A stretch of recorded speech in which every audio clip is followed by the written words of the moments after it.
प्रधानमंत्री नरेंद्र मोदी ने बिहार में एनडीए को मिली ऐतिहासिक जीत पर बिहार की जनता का आभार जताया। बिहार में मिली जीत की व्याख्या करते हुए टीम एनडीए की ताकत और कांग्रेस की सबसे बड़ी कमजोरी बताई।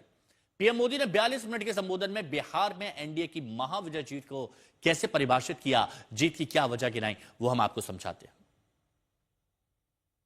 नरेंद्र मोदी, नरेंद्र मोदी, नरेंद्र मोदी, मोदी, मोदी, मोदी, मोदी, नरेंद्र। ये बिहार में मिली प्रचंड जीत का दिल्ली में जश्न है। प्रधानमंत्री नरेंद्र मोदी ने कार्यकर्ताओं का गमछा लहराकर अभिवादन किया तो बीजेपी मुख्यालय में मौजूद कार्यकर्ताओं ने भी गमछा लहराकर उसे स्वीकार किया। बिहार में मिली प्रचंड जीत की व्याख्या प्रधानमंत्री मोदी ने 3 शब्दों में किया है। ये शब्द है गर्दा उड़ा दिया। ये प्रचंड जीत, ये अटूट विश्वास बिहार के लोगों ने बिल्कुल गर्दा उड़ा दिया है। मोदी है तो, मोदी है तो। बिहार का जनादेश प्रधानमंत्री नरेंद्र मोदी की लोकप्रियता पर मुहर है तो विपक्ष की राजनीति पर सीधी चोट। तभी बिहार महाविजय के बाद प्रधानमंत्री ने कांग्रेस के नकारात्मक प्रचार पर प्रचंड प्रहार किया। ऐलान किया कि कांग्रेस अब मुस्लिम लीगी माओवादी पार्टी बन गई है।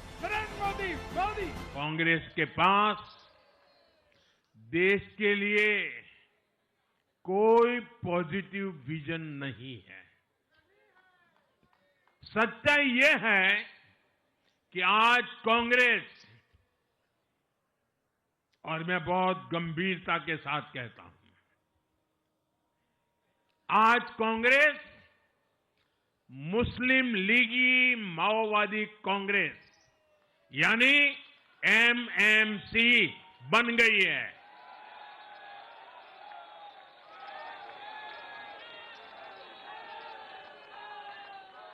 ये कांग्रेस मुस्लिम लीगी माओवादी कांग्रेस है, ये एमएमसी है।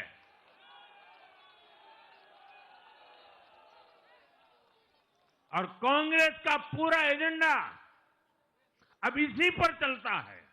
प्रधानमंत्री मोदी ने कांग्रेस का नामांकन किया। दावा यह भी किया कि अब कांग्रेस में टूटता है, यानी कांग्रेस में विभाजन होगा।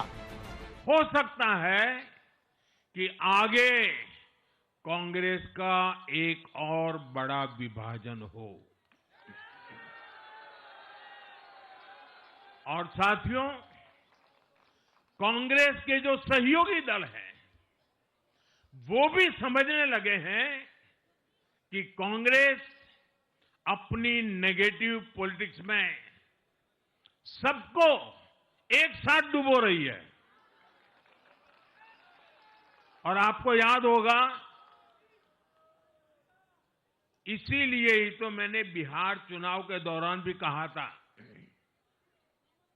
कि कांग्रेस के नामदार तालाब में डुबकी लगाकर बिहार चुनाव में खुद डूबने और दूसरों को डुबेने की प्रैक्टिस कर रहे हैं। दरअसल कांग्रेस ने वोट चोरी का आरोप लगाते हुए एसआईआर को बिहार चुनाव का मुद्दा बनाया था।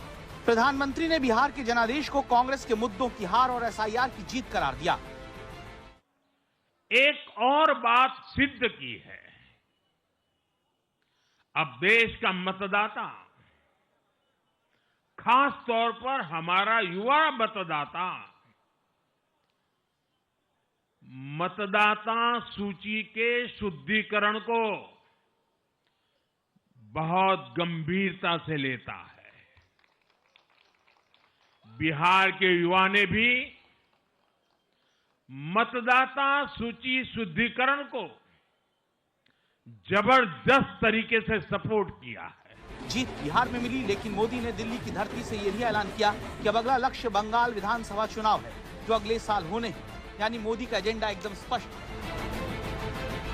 गंगा जी यहां बिहार से बहते हुए ही बंगाल तक पहुंचती है।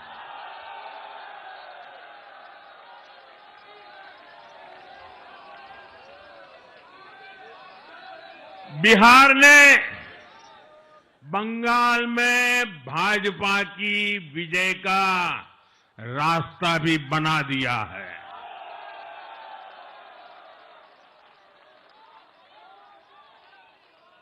मैं बंगाल के भाइयों बहनों को भी आश्वस्त करता हूं, अब भाजपा आपके साथ मिलकर पश्चिम बंगाल से भी जंगल राज को उखाड़ फेंकेगी।